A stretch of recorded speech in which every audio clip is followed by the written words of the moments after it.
Jai Sriram. G Tamil தொலைக்காட்சி நேயர்களுக்கு காலை வணக்கம். இன்றைக்கி நம்ம பார்க்க போகிற கோயில் பார்த்திங்கன்னா ஒரு அற்புதமான கோவில், அருமையான கோவில். சந்நியாசி மடம் என்று பழைய பேர். வேலூர் மாவட்டத்தில் இருக்கக்கூடிய ஆட்காடு என்னும் திருத்தலத்தில் சந்நியாசி மடம் என்ற பழைய பெயர் கொண்டு இன்று ஸ்ரீ அருள்மிகு அருணாச்சலேஸ்வரர் அவர்தான் இந்த ஸ்தலத்தில் ரொம்ப அருமையாக சேவை சாதிக்கிறார்.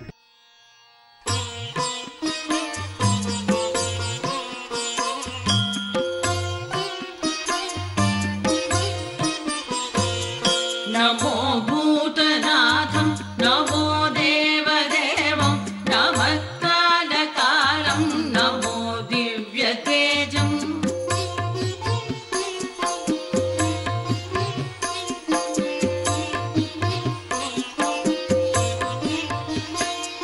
नमः कामभस्मं नमः शान्तशीलं भजे पार्वती वल्लभं नीलकण्ठम् भजे पार्वती वल्लभं नीलकण्ठम्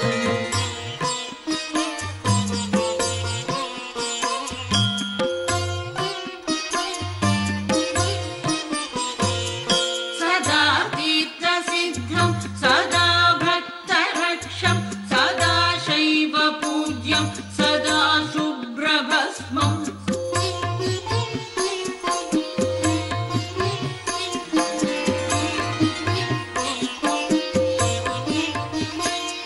सदा ध्यानयुक्तं सदा ज्ञानकल्पं भजे पार्वती वल्लभं नीलकण्ठम् भजे पार्वती वल्लभं नीलकण्ठम्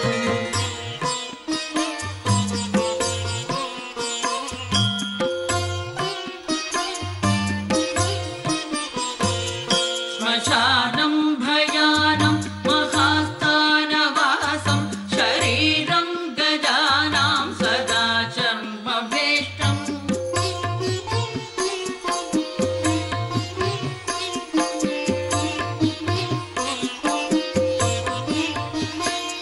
पिशाचं निशेषं पशूनां प्रतिष्ठं भजे पार्वती वल्लभं नीलकण्ठम् भजे पार्वती वल्लभं नीलकण्ठम्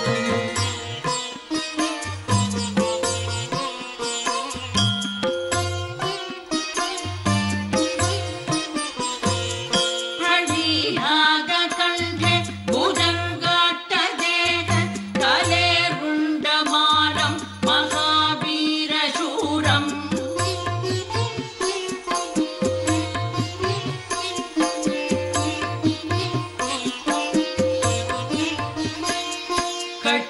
कटिव्याघ्रचर्मं चिताभस्मलेपं भजे पार्वती वल्लभं नीलकण्ठम् भजे पार्वती वल्लभं नीलकण्ठम्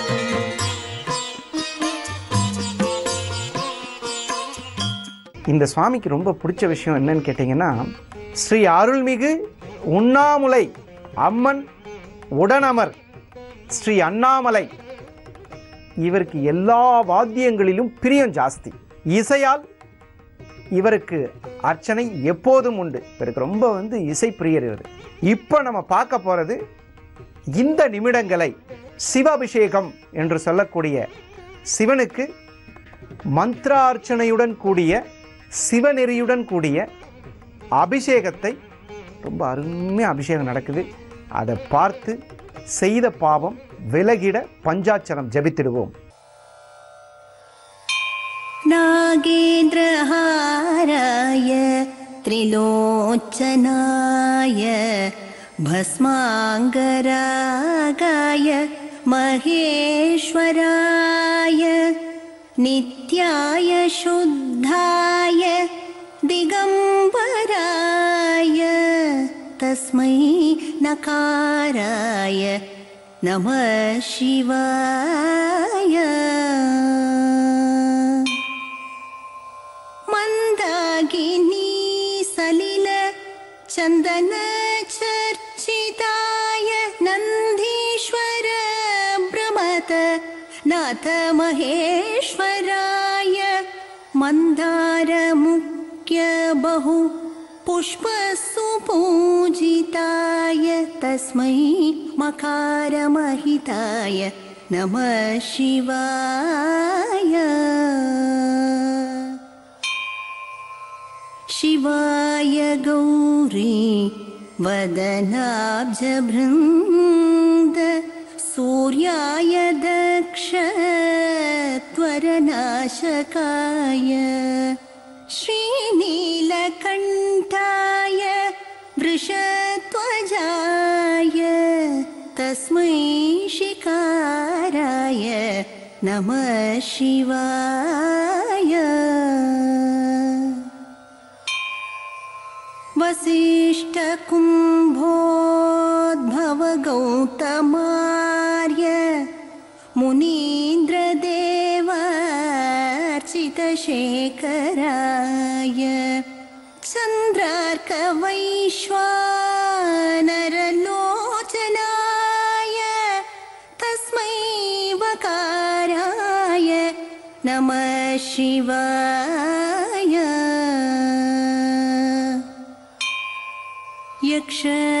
यक्षस्वरूपाय जटाधराय पिनाकहस्ताय सनातनाय दिव्याय देवाय दिगम्बराय तस्मै यकाराय नमः शिवाय। पञ्चाक्षरमितं पुण्यं यः पठेत् शिवसन्निधौ शिवलोकमवाप्नोति शिवेन सह मोदते।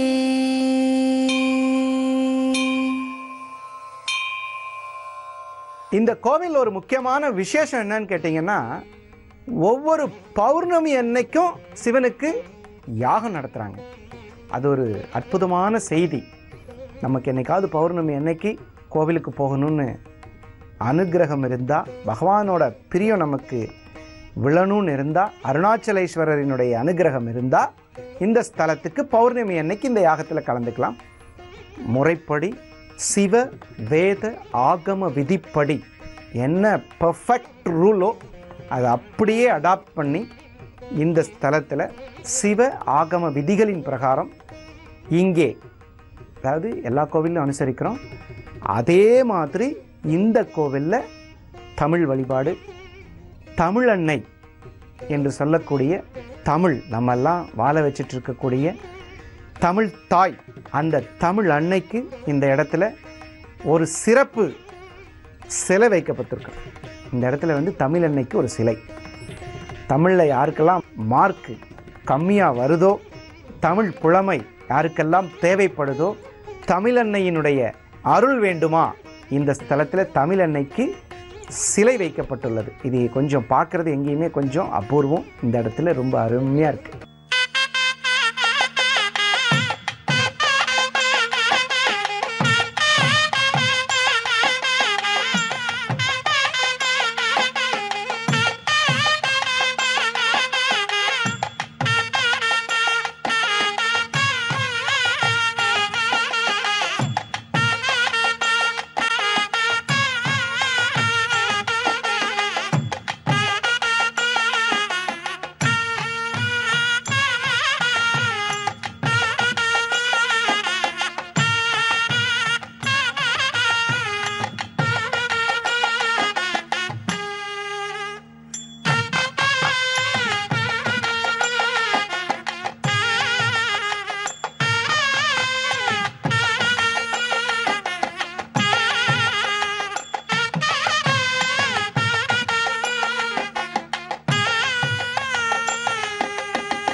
இந்த ஸ்தலத்தில் வள்ளலார் அவருடைய ஸ்லாரூபமும் எழில் ஊட்டும் அழகி இந்த இடத்துல இருக்கு. இந்த இடத்துல ஒரு முக்கியமான விசேஷம் என்னன்னு கேட்டிங்கன்னா, ஸ்ரீ அருள்மிகு சரபேஸ்வரர் இந்த சந்நிதியில் இருக்கார். அவருக்கு ஞாயிற்றுக்கிழமை ரொம்ப அருமையாக அபிஷேகம் நடக்குங்க. ஞாயிற்றுக்கிழமையில் சரபேஸ்வரரை வணங்குவதால் காரிய சித்தியும் காரிய தடையும் நீங்கும். அது ஒரு ரொம்ப முக்கியமான விஷயம். சரபேஸ்வரரை வணங்குறது ரொம்ப ரொம்ப ரொம்ப அபூர்வம். பெரும்பாலும் சிவன் கோயிலில் சரபேஸ்வரர் பார்க்குறது அபூர்வம். ஆனால் இந்த ஸ்தலத்தில் சரபேஸ்வரர் சிவனுக்கு நேர் பின்னாடி, அவரும் ஒரு சிவாரூபம் தானே, அதனால சிவனுக்கு நேர் பின்னாடி இருக்கார். இந்த ஸ்தலத்துக்குள்ள கோவிலுக்கு போன உடனேயே சுற்றி வருவதற்கு எல்லா பிரகாரத்தில் இருக்கக்கூடிய தேவதைகளுக்கும் தனிச்சந்நிதி, எல்லாத்துக்கும் தனித்தனி சன்னதி. மகா கணபதி, ஸ்ரீமுருகர், விஷ்ணு எல்லாருக்கும் தனித்தனி சந்நிதிகள். நவகிரகம் ரொம்ப அருமையாக தன்னோட ஸ்திரீகளோட இந்த இடத்துல ரொம்ப அருமையாக சேவை சாதிக்கிறாங்க.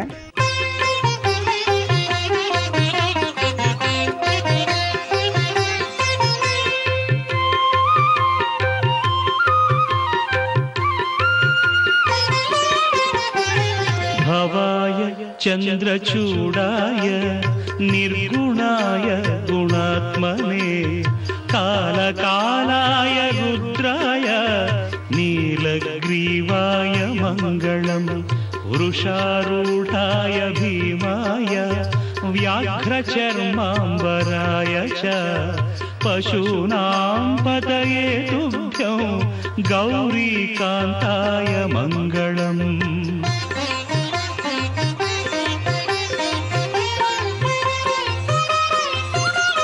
भस्मोद्धूलितदेहाय व्याळयज्ञोपवीतिने रुद्राक्षमालाभूषाय व्योमकेशाय मङ्गलम् सूर्यचन्द्राग्निनेत्राय नमः कैलासवासिने सच्चिदानन्दरूपाय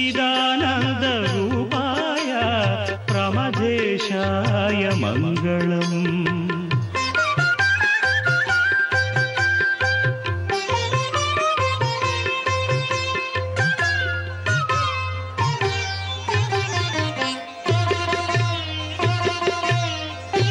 मृत्युञ्जयाय साम्बाय सृष्टिस्थित्यन्तकारिणे त्र्यम्बकाय शान्ताय त्रिलोकेशाय मङ्गलम् गङ्गाधराय सोमाय नमो हरिहरात्मने उग्राय त्रिपुरघ्नाय वामदेवाय मङ्गलम्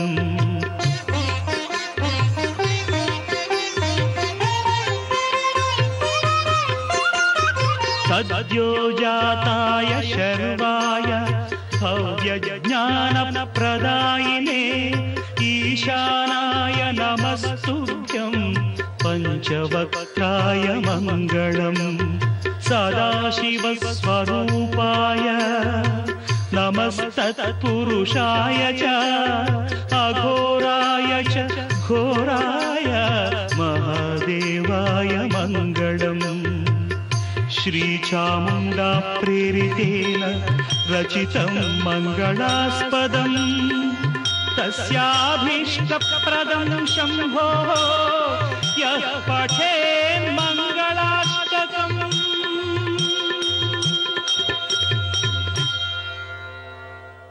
அனைவருக்கும் இந்த ஸ்தலத்தில் அனுகிரகம் கிடைப்பது திரு அண்ணாமலை, அதாவது உண்ணாமுலை தாயார் உடனமர் அண்ணாமலையார். அதாவது அண்ணாமலையாரை கும்பிடுறவங்களுக்கு எப்பேற்பட்ட கஷ்டமும் நெருங்காது, தீயில் இட்ட பனி போல அப்படிங்கிறான். அப்படின்னா என்ன அர்த்தம்? ஒரு அக்னி, அக்னீஸ்வரர், அக்னி அக்னி ரூபமான அண்ணாமலை ஈஸ்வரரை வணங்குவதால் அருணாச்சலா அப்படின்னு ஒரு தடவை சொன்னால் வாழ்வில் இந்த நிமிஷத்துக்கு முன்னாடி செஞ்ச என்ன பாவமாக இருந்தாலும் விலகிடுமாம். அருணாச்சலம் அப்படிங்கிற வார்த்தைக்கு அவ்வளோ பவர்ஃபுல்லான, இந்த உலகத்தில் பிறவாமை வரம் வேண்டும் பெருமானே அப்படிங்கிறான். அப்போ இனியெல்லாம் இன்னொரு பிறவி வேண்டும் அப்படிங்கிற வாழ்க்கையை நமக்கு வேண்டாம். இறைவனடி தொழுது நின்றல், அந்த மாதிரி ஒருத்தருடைய குடும்பத்தில் ஏற்படக்கூடிய இன்னல்கள். எப்போ ஒரு தாய் வேதனைப்படுவான்னா தான் பெத்த பிள்ளை போன இடத்துல நல்லா வாழலைங்கும் போது தான். அதே மாதிரி ஒரு தாய் ஒரு பொண்ணு நம்ம வீட்டில் வந்து நல்லா வாழலைனாலும் வேதனைப்படணும். அந்த மாதிரி வேதனைப்பட்டு என் பிள்ளைக்குட்டி நல்லா இருக்கணும், குடும்பத்தோடு நல்லபடியாக வாழணும்னு நினைக்கிறவங்க இந்த சன்னியாசி மடத்தில் இருக்கக்கூடிய ஸ்ரீ அருள்மிகு உண்ணாமுலை அம்மன் உடனமர் அண்ணாமலை அவரை தரிசித்தால் இந்த பாக்கியம் நிறைவேறும். ஒளியாகி வழி காட்டும் அண்ணாமலை, உலகோர்க்கு நலம் கூட்டும் அண்ணாமலை, துணையாக உடன் இருக்கும் உண்ணாமுலை, நலம் நாடி செல்வோமே அண்ணாமலை, திருவண்ணாமலை.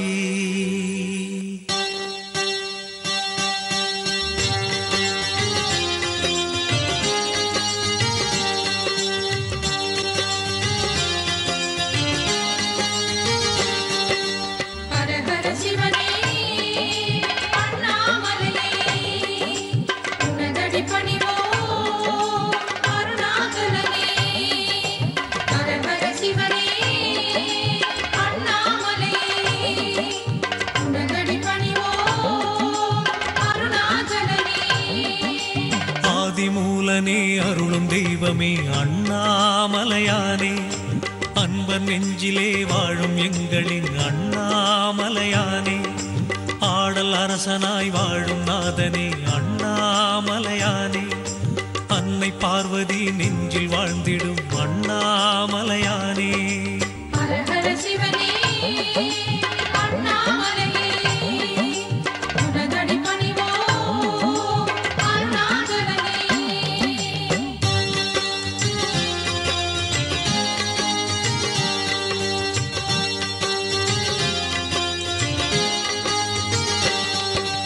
ஜோதி ரூபமாய் தோன்றும் தேவனே அண்ணாமலையானே, சூழும் இன்னலை மாற்றும் தெய்வமே அண்ணாமலையானே, ஆறு சூடியே அமர்ந்த இறைவனே அண்ணாமலையானே, ஆத்மநாதனே அமுத வள்ளலே அண்ணாமலையானே.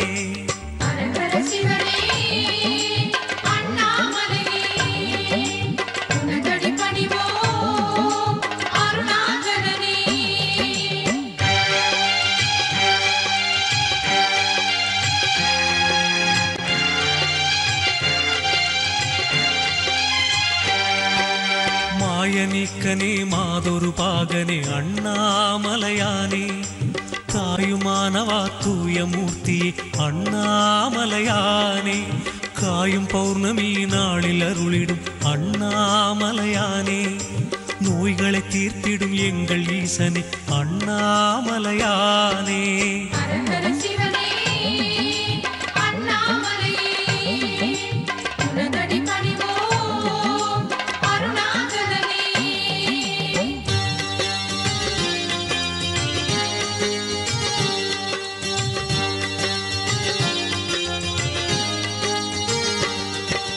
வேத முதல்வனே விபூதிநாதனே அண்ணாமலையானே, வெள்ளிமலையிலே வாழும் தெய்வமே அண்ணாமலையானே, ஞானபோதனே சோமநாதனே அண்ணாமலையானே, நாளும் வணங்கிட நன்மை செய்திடும் அண்ணாமலையானே.